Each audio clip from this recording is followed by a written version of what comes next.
morning and welcome to the big story on Daybreak Live, where we dig beyond the headlines to examine the issues shaping democracy and national conscience. Today, we turn our focus on a legal and moral confrontation that strikes at the heart of Nigeria's electoral integrity, Serap versus Inec, and the controversy surrounding 55.9 billion naira in election funds. At a time when public trust in democratic institutions is fragile, questions about how election funds are sourced, managed, and accounted for are not just financial concerns. They are democratic imperatives. Samson Balogun is my name, and thank you for tuning in. The Independent National Electoral Commission, Inec, is constitutionally entrusted with the responsibility of conducting free, fair, and credible elections. To carry out this mandate, the Commission receives funding largely from public resources, taxpayers' money, approved through budgetary allocations, special intervention funds, and election-specific appropriations. The 55.9 billion election fund at the center of this controversy reportedly emerged from allocations meant to support electoral logistics, technology development and deployment, ad hoc staffing, and operational preparedness for past generation of general elections. However, concerns arose when questions began to trail how these funds were spent, the transparency of the procurement process involved, and whether Nigerians received full value of the money allocated. This is where Serap, the Socio-Economic Rights and Accountability Project, steps in.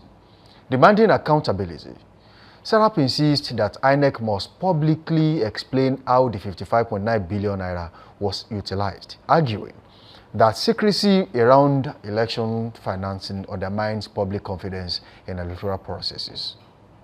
Beyond this figure, the real issue is electoral credibility. In a democracy, elections are only as credible as the institution that manage them. When huge sums are spent without clear, publicly accessible breakdowns, it raises troubled and troubling questions. Was the money efficiently deployed? Did financial opacity contribute to logistical failures, delayed voting, or disputed outcomes? And most importantly, can Nigerians trust an electoral process that lacks transparent financial accountability? It's a very big question. Serap's legal challenge is therefore not just about money. It's about the soul of Nigeria's democracy. The election is around the corner. Questions have to be asked. It confronts the long-standing culture of institutional opacity and asks whether electoral bodies should be held to the same standards of openness that demand from political actors in the country. That is where we are this morning, and these are very big questions we are going to be asking. Joining me in the studio is the deputy editor of the Nigerian Tribune. I have Sam Nwoko, a public affairs analyst. Definitely is a good governance advocate, as we call him here. Sam Nwoko, good to have you in the studio. Good to be here. Good morning, listener, and happy New Year. Viewers, happy New Year. The people are asking big questions this morning. Yeah. Serap is asking big questions. Now, where do we draw the lines between accountability and electoral openness? What we have in the country as it stands is that if accountability, financial accountability is not recorded at INEC, then how can we truly say that a free, fair election and credible election can be conducted by INEC? Thank you. First, it has to be agreed that everything works together. They are all interwoven. The matters are based on simple accountability. And if there is no accountability in one, it will be very difficult to agree that there would be accountability in the other. So if there is no accountability, be it financial accountability, moral accountability, and sundry accountabilities, then it will be very difficult for anybody to agree or to say that there is accountability in what we are doing. So it behoves on INEC to listen to what Serap is saying and perhaps tell us if indeed there is the need for them to begin to explain accountability, because accountability does not need explanation. When you are accountable, when you are upright, it is the people that will say no. You don't need to explain anything. You don't need it's not, you don't even need to explain. Now that you have mentioned Serap, what role does Serap play in any of this? Indeed, I found that Serap has been the one of the form. In fact, Serap, was it necessary for Serap to take Inec to court? Yes, because for me, these are some of the things we need to know. When you know this, you'll be able to plan for subsequent elections and plan other times and plan other things. You know, if you look at how INEC has carried itself, it's a government on its own. You know, it gets its money from the first line charge, and when this money comes, you don't account for anybody. And now that questions are being asked, questions of accountability, questions of morality, questions of how did this go and how did that go, let Nigerians know. You know, questions are still being asked as to how elections had been conducted long before now. And if these questions are now resurfacing, I think we have every cause to stand by these questions and get answers, because Nigerians demand answers. So when we talk about financial opacity, people want in clear times how monies are being spent. Sure. How does INEC source of fund? Who reimburses INEC, and who should ask these questions in the first place? I think, you know, thankfully, Serap has helped us to bail the cat. Now, let us even take it from the wider government perspective. Look at recently the federal government wrote off the is it the federal government now, or let's say President Tinubu? Presidency. He wrote off the debt owed by the NNPC in billions of dollars and in trillions of naira. Just like that. The president came up and said, okay, we have forgiven you. And these are monies that could have found its way into people's pockets. And now, regarding that, it's like a case closed. It's like something, it's like it never happened. This is body language, so allowing that corruption. Is lack of accountability on the part of NNPC as a government agency, and on the part of NNPC as an independent, a kind of limited liability company now. And on the part of the government, which had been running the NNPC before it became a limited liability company now. So that is not accountability. The people should know. How did we incur all these debts? What was the NNPC doing with all the money that it can no longer account for, that has turned out to be bad debt? You know, that is on the one hand. On the other hand, the same thing goes to INEC. You don't have to account.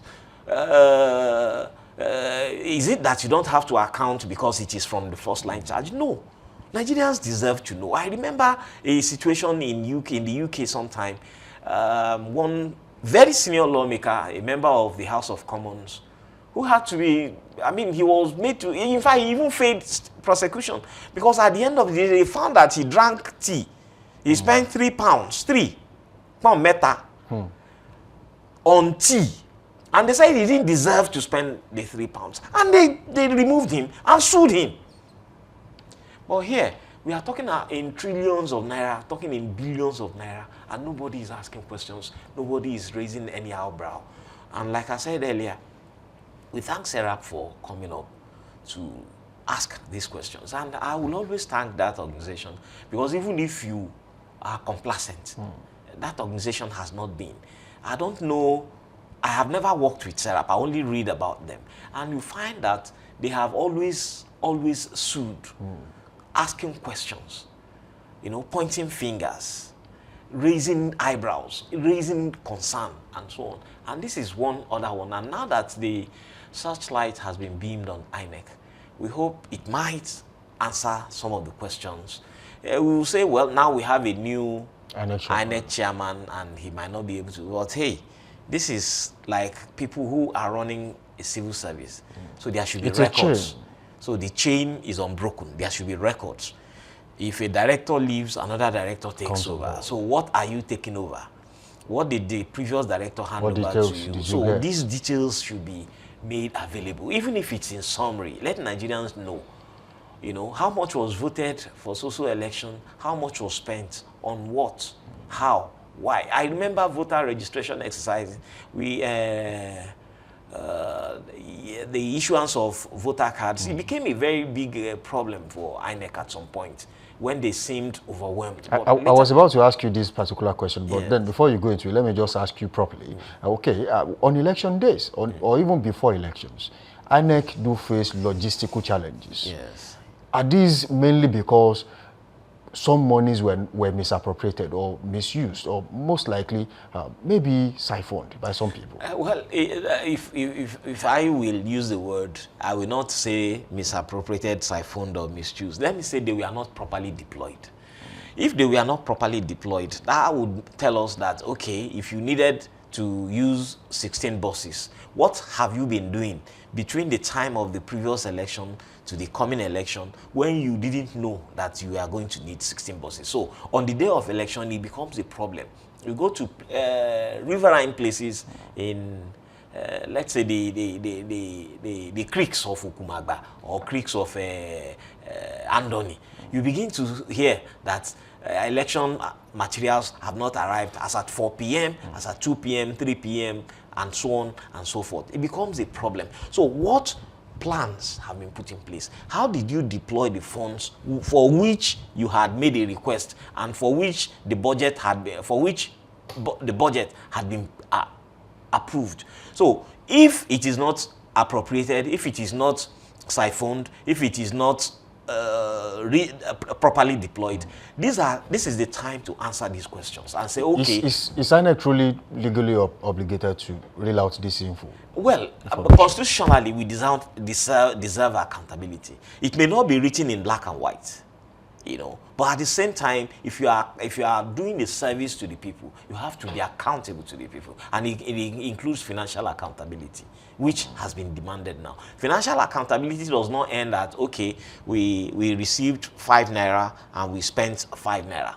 How did you end up spending 5 naira? You know, in mathematical questions, when we were in secondary school, some of our teachers will say, okay, I will mark the workings more than the final answer. Yes. So, because everybody can do what we call wuru-wuru to the answer. But if they show the sequel that led you to perhaps an answer that is factually wrong, you will be corrected along the way. So if INEC tells us how they arrived at how they spent the money, we'll be able to say, okay, you didn't do this well, or you did this way. We will applaud them and give them the due credit where it is necessary. But I think, as an individual, this is a very, very serious call on the government, especially through its agency, to tell us more about how money is deployed, budgeted, approved, are spent. Okay, as it stands, in your view, INEC's reluctance or delay in reeling out these details, is it a breach of public trust? Or does Serap need to cut them some slack since they have a new chairman that really doesn't know too much about the establishment? It is a breach of public trust, straight up.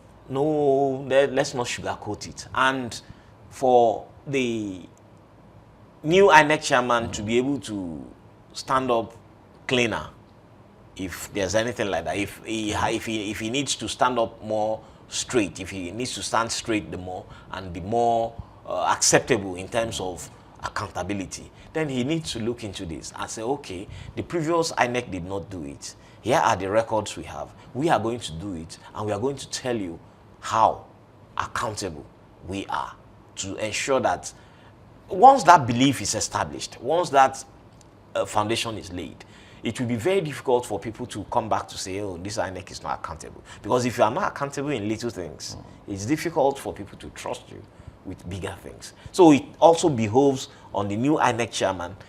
We may have to cut him some slack, but I think he has to build accountability into his system. And when he builds accountability into his system, people will now take him more seriously than even defend him when it happens that he does not tell us a few things. Okay, when we talk about public confidence in the electoral process in the country, it's a big issue. It's something that has been there over time without number. People have actually talked about this. Most of the times people would say, oh, our votes do not count. They really don't want to come out to vote. That's where we have had issues of low voter turnout. Now, when we now add the issue of financial opacity, when INEC cannot really account for what has been allocated to them, how badly would this damage the image of INEC, especially amongst the Nigerian people? The unfortunate thing is that INEC INEC and the Nigerian police don't have good image. They don't. You see, we have to tell ourselves the truth. You know, yes, it is not saying, this is not saying that it is a completely hopeless situation.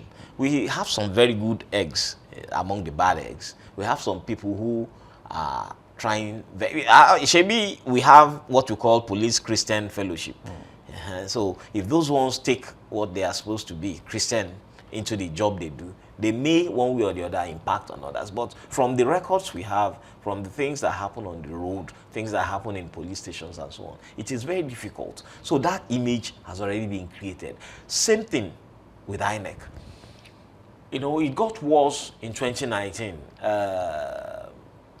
2023, 2019, 2023. It got really very bad. Worse, it became worse than what was the situation before then, you know, the previous times. Because the previous times, people would just tell you that, look, I won't bother to go and vote because I know that my votes will not count.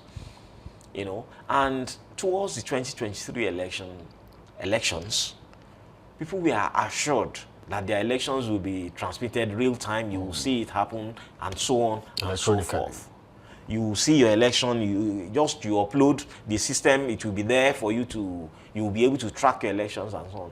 And they even did something similar, something like that in Edo. Edo State. So after that, the 2023 elections came, and the transmission took place in other elections except the presidential election, thereby killing that little trust with which people went into the 2023 elections. So it will be very difficult for people to believe what INEC would tell them this time round.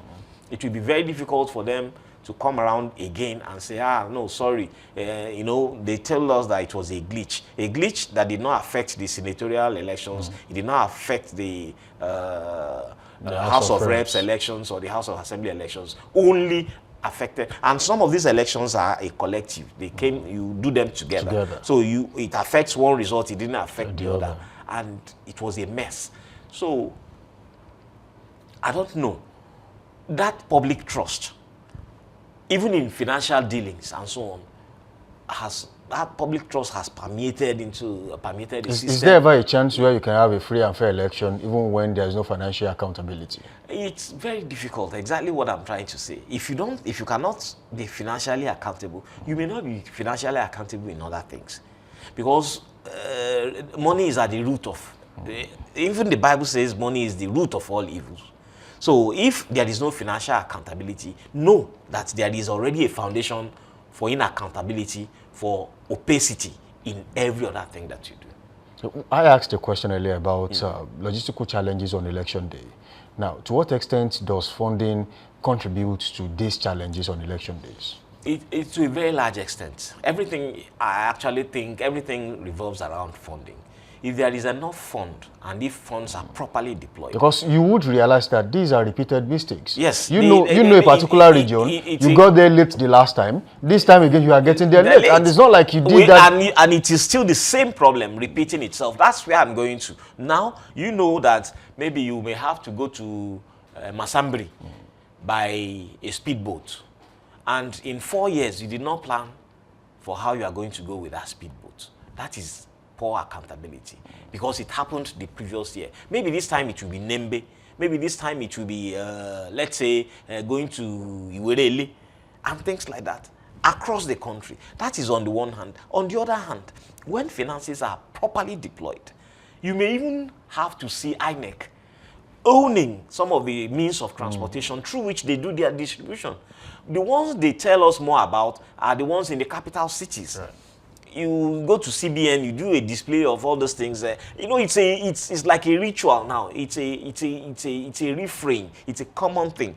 You go to CBN, you carry all these materials, you begin to transport them and so on. You should already have these things properly taken care of. And hey, If INEC embraces electronic voting system and uses the thing as it should, there won't be any fear of snatching of ballot boxes and all those things, because by electronic voting system, you will be out of the wahala or the problems of people destroying, pursuing voters from voter. You may not even have people going to polling booths. You may not have to shut down the country because an election is taking place. So INEC should deploy its funds. I remember that in 2019, they told us that the network coverage of Nigeria is not strong enough to... In some places. In some places. Fine. I agree. Let us assume, without conceding, that it is not strong enough in some places. But I want to bet that in at least 80% of places in Nigeria, there is strong internet connection. In those 80%, do the elections in those 80%. In the 20% that is remaining, which will reduce your logistical issues, reduce financial expenditure and so on, do the regular elections that you do there. Let's have the 80% on electronic system. All the state capitals, 36, should have strong internet connection. There are major towns.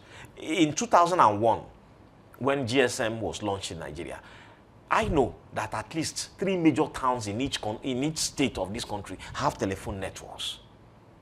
So if there are 3 major towns, let's say Oyo State, where we are, for instance, Ibadan cannot not say you. In fact, Ibadan has 2 telephone exchanges. You have Oyo, which had telephone exchange. Ogbomosho had telephone exchange. Let's limit it at those 3. As those 3. Go to Kano. You have Kano. You have Hadejia. Then, before the creation of Jigawa State, you have Kano, you have Abuja, you have some other towns in Kano State. Go to Katsina, you have Charanchi, and all these communities. You know, all the three towns that have telephone exchanges, that have strong networks, do election in those places using the electronic means. It will reduce the logistical problems we are going to face in the previous one. So what I see at the base of all those things is opacity.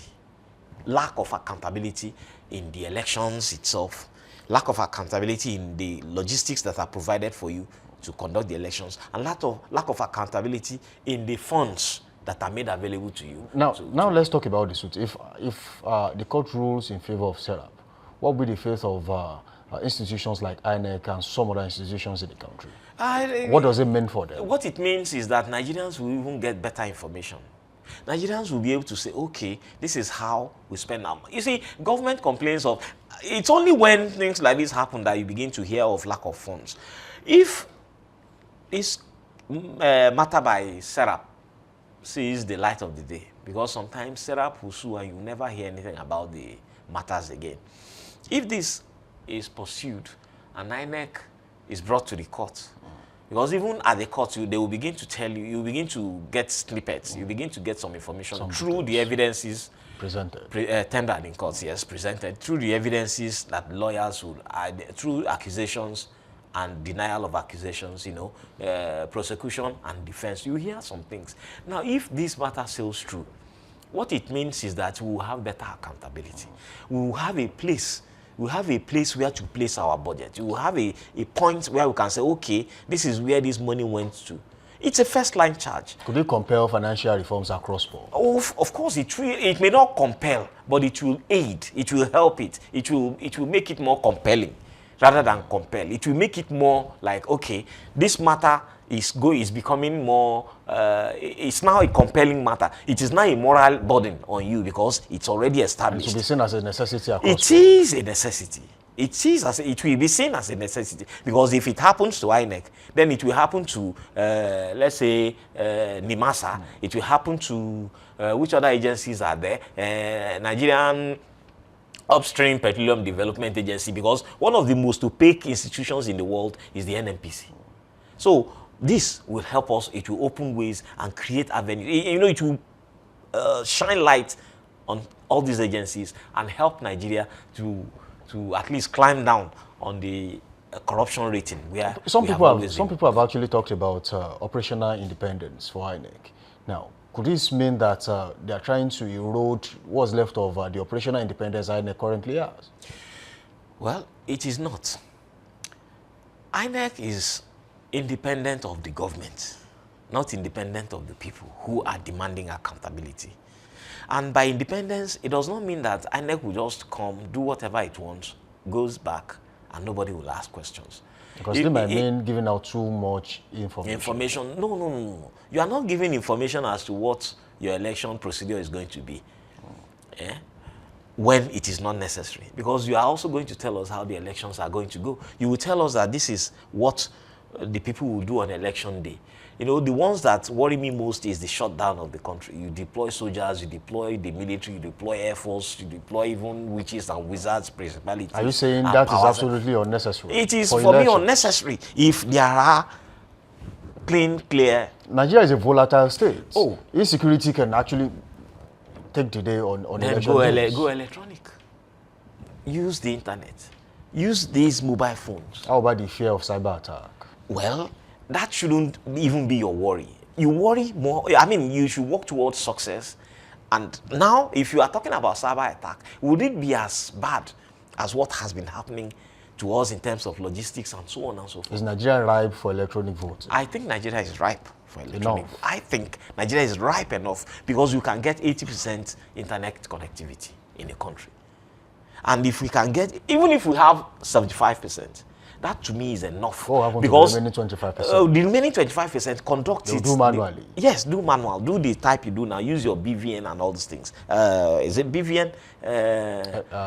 Voter registration. Yes, the machine. BVAS. Thank you. Use BVAS for the 25% and so on. But that 75%, mind you, is to me more. It's more in the core of what INEC does, even at its best.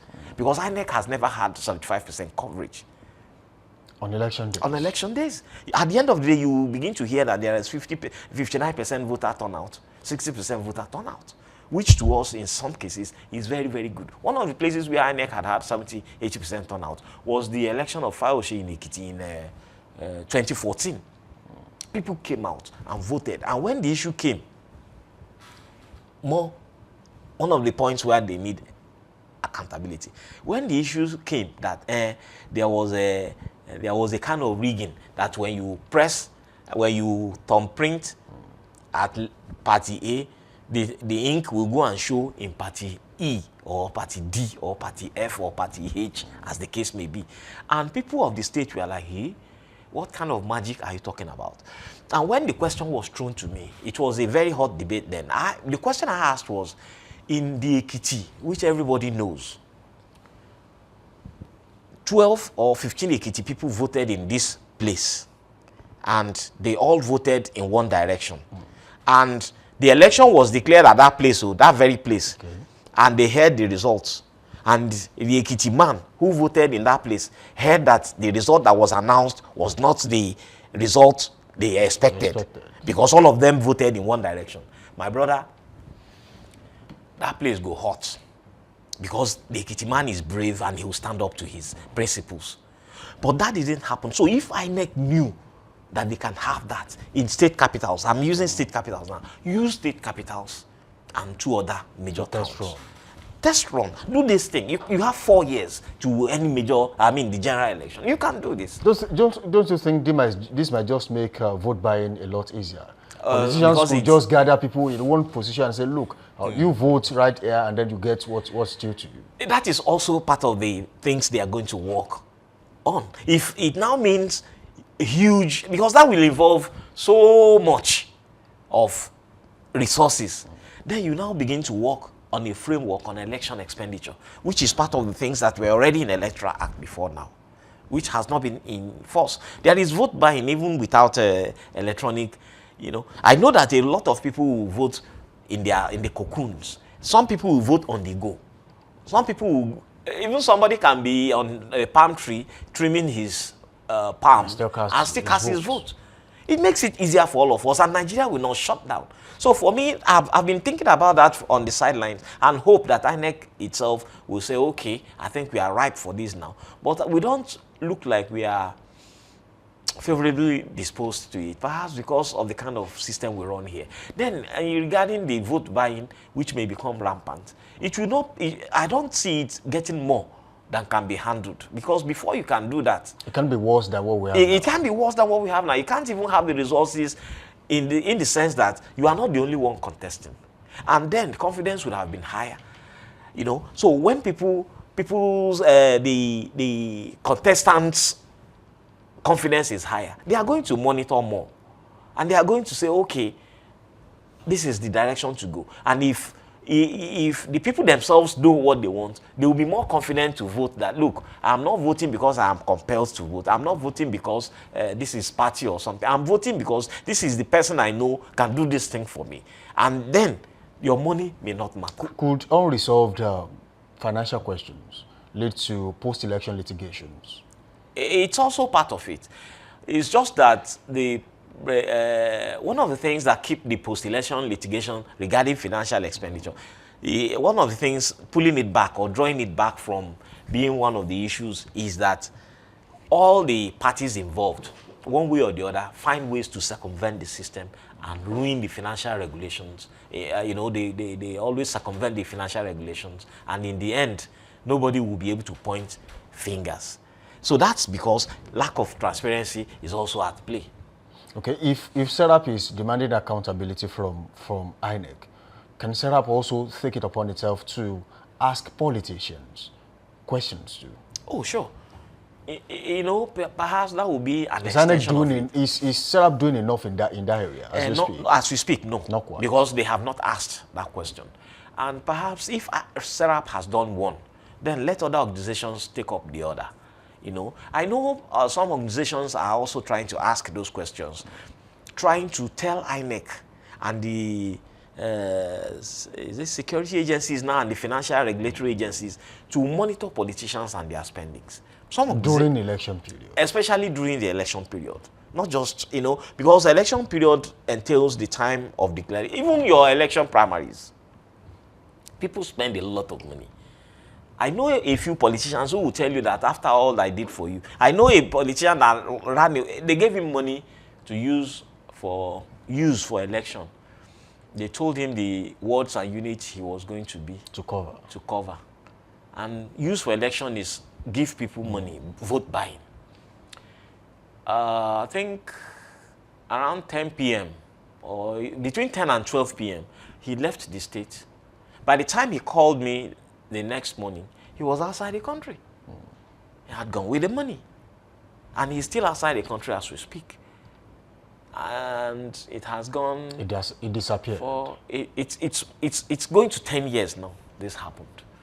Now, what he did, was it in the interest of the people or just for himself? He did it for himself. He said it.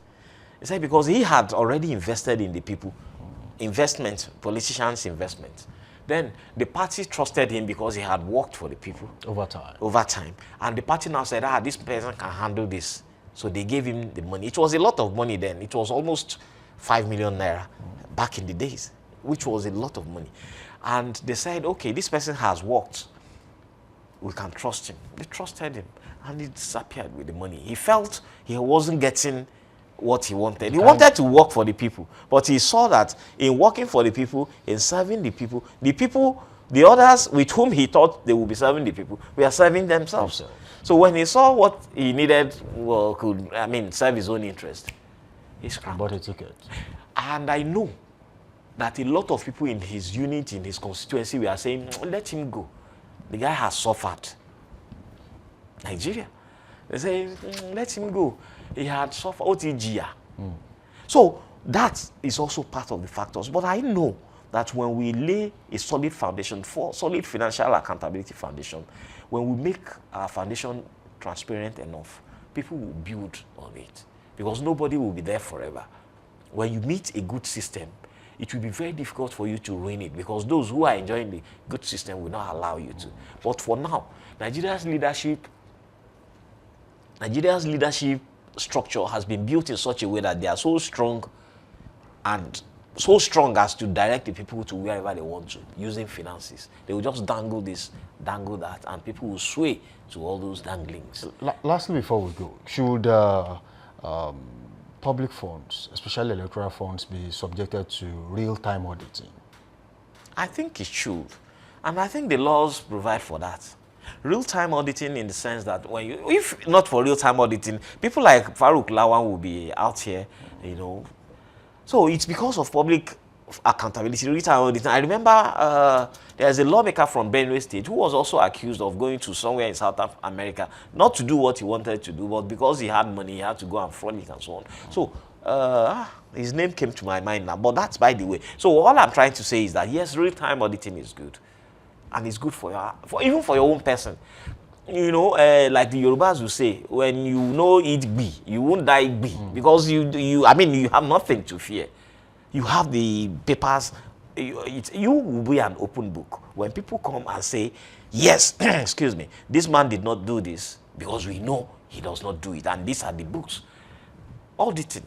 And everybody will go and say, yes, that's how it is. That is why people like Professor Ishaq Olede is enjoying his time in JAM today. Open book, real-time auditing.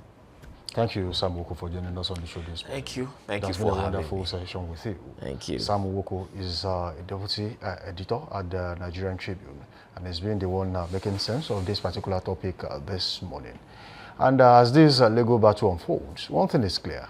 Democracy does not thrive in darkness. Transparency in election funding is not optional. It is foundational to public trust and national stability. The Serap versus Inec case forces Nigerians to reflect on a deeper question. Can credible elections exist without credible accountability, whether through the courts or public discourse? The demand for openness may well shape the future of electoral governance in Nigeria. Thank you for being a part of the show, and that's where we draw the curtain on the big story this morning. Stay tuned to Dominion Television as we continue to interrogate the issue that matter, amplify the questions that demand answers, and hold power accountable in the interest of democracy and the Nigerian people. Samson Balogo is my name. Thank you for tuning in. Up next is Trend Watch.